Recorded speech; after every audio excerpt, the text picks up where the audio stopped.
ಜೈ Christ. ಎರಡನೇ ಪೂರ್ವಕಾಲ ವೃತ್ತಾಂತ 15ನೇ ಸಂಧಿ 1-19 ವಚನಗಳು. ಆಸನು ಯೆಹೋವ ಧರ್ಮವನ್ನು ಸಂಸ್ಥಾಪನೆ ಮಾಡಿತು. ಆಗ ಓಬೇದನ ಮಗನಾದ ಅಜರ್ಯನ ಮೇಲೆ ದೇವರ ಆತ್ಮವು ಬಂದದರಿಂದ ಅವನು ಆಸನನ್ನು ಎದುರುಗೊಳ್ಳುವುದಕ್ಕೆ ಹೋಗಿ ಅವನಿಗೆ, ಆಸನೇ, ಎಲ್ಲಾ ಯೆಹೂದ ಬೆನ್ಯಾಮೀನ್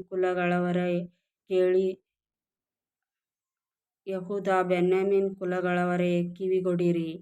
ನೀವು ಯೆಹೋವನನ್ನು ಹೊಂದಿಕೊಂಡಿರುವ ತನಕ ಆತನು ನಿಮ್ಮೊಂದಿಗಿರುವನು. ನೀವು ಆತನನ್ನು ಹುಡುಕಿದರೆ ನಿಮಗೆ ಸಿಕ್ಕುವನು. ಆತನನ್ನು ಬಿಟ್ಟರೆ ಆತನು ನಿಮ್ಮನ್ನು ಬಿಟ್ಟುಬಿಡುವನು. ಇಸ್ರಾಯೇಲ್ಯರಿಗೆ ಬಹುಕಾಲದವರೆಗೆ ನಿಜವಾದ ದೇವರು ಬೋಧಿಸುವ ಯಾಜಕರೂ ಧರ್ಮಶಾಸ್ತ್ರವೂ ಇರಲಿಲ್ಲ. ಅವರು ತಮ್ಮ ಇಕ್ಕಟ್ಟಿನಲ್ಲಿ ಇಸ್ರಾಯೇಲ್ ದೇವರಾದ ಯೆಹೋವನ ಕಡೆಗೆ ತಿರುಗಿಕೊಂಡರು. ಅವರು ಆತನನ್ನು ಹುಡುಕಿದಾಗ ಆತನು ಅವರಿಗೆ ಸಿಕ್ಕಿದನು.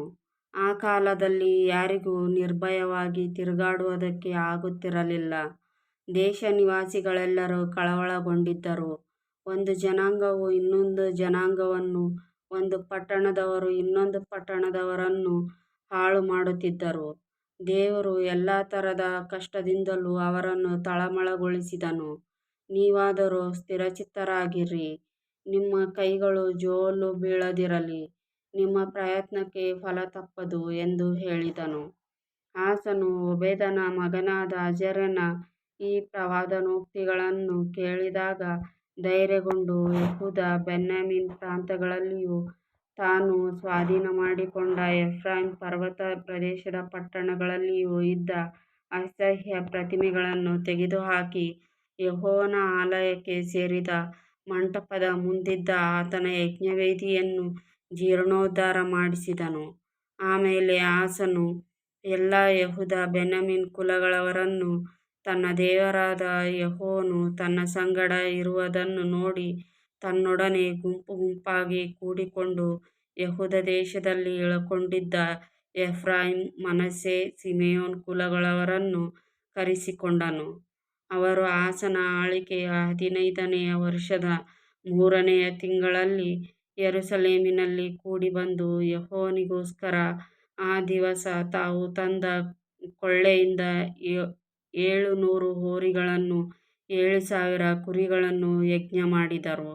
ಇದಲ್ಲದೆ ಅವರು ತಾವು ಪೂರ್ಣ ಹೃದಯದಿಂದಲೂ ಪೂರ್ಣ ಪ್ರಾಣದಿಂದಲೂ ತಮ್ಮ ಪಿತೃಗಳ ದೇವರಾದ ಯೆಹೋವನ ಭಕ್ತರಾಗಿರುವೆವೆಂದು, ತಮ್ಮಲ್ಲಿ ಇಸ್ರಾಯೇಲ್ ದೇವರಾದ ಯೆಹೋವನ ಭಕ್ತಿಯನ್ನು ಬಿಟ್ಟವರು ಚಿಕ್ಕವರಾಗಲಿ ದೊಡ್ಡವರಾಗಲಿ ಗಂಡಸರಾಗಲಿ ಹೆಂಗಸರಾಗಲಿ ಅವರೆಲ್ಲರನ್ನೂ ಕೊಲ್ಲುವೆವೆಂದು ತುತ್ತೂರಿ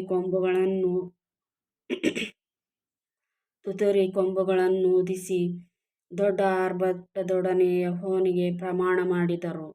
ಈ ಪ್ರಮಾಣದ ನಿಮಿತ್ತವಾಗಿ ಯೆಹೂದ್ಯರೆಲ್ಲರಿಗೂ ಸಂತೋಷವಾಯಿತು. ಅವರು ಪೂರ್ಣ ಮನಸ್ಸಿನಿಂದ ಪ್ರಮಾಣಮಾಡಿ ತುಂಬಾ ಲವಲವಿಕೆಯಿಂದ ಯೆಹೋವನನ್ನು ಬಯಸಿದ ಕಾರಣ ಆತನು ಅವರಿಗೆ ಪ್ರಸನ್ನನಾಗಿ ಎಲ್ಲಾ ಕಡೆಗಳಲ್ಲಿಯೂ ಸಮಾಧಾನವನ್ನು ಅನುಗ್ರಹಿಸಿದನು. ಅರಸನಾದ ಆಸನ ತಾಯಿ ಮಾಕಳು ಅಶೇರ ದೇವತೆಯ ಒಂದು ಅಸಹ್ಯ ಮೂರ್ತಿಯನ್ನು ಮಾಡಿಸಿದ್ದರಿಂದ ಅವನು ಆಕೆಯನ್ನು ಗದ್ದುಗೆಯಿಂದ ತಳ್ಳಿ ಆ ಮೂರ್ತಿಯನ್ನು ಕಡಿಸಿ ಕಿದ್ರೋನ್ ಹಳ್ಳದ ಬಳಿಯಲ್ಲಿ ಚೂರು ಚೂರು ಮಾಡಿ ಸುಡಿಸಿದನು. ಇಸ್ರಾಯೇಲ್ ಪ್ರಾಂತ್ಯದಲ್ಲಿದ್ದ ಪೂಜಾ ಸ್ಥಳಗಳು ತೆಗೆದುಹಾಕಲ್ಪಡದಿದ್ದರೂ ಆಸನು ತನ್ನ ಜೀವಮಾನದಲ್ಲೆಲ್ಲ ಯಥಾರ್ಥಚಿತ್ತನಾಗಿ ನಡೆದುಕೊಂಡನು.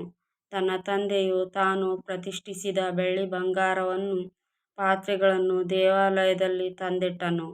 ಅವನ ಆಳ್ವಿಕೆಯ 35ನೇ ವರ್ಷದವರೆಗೂ ಯುದ್ಧವಿರಲಿಲ್ಲ. ಆಮೆನ್.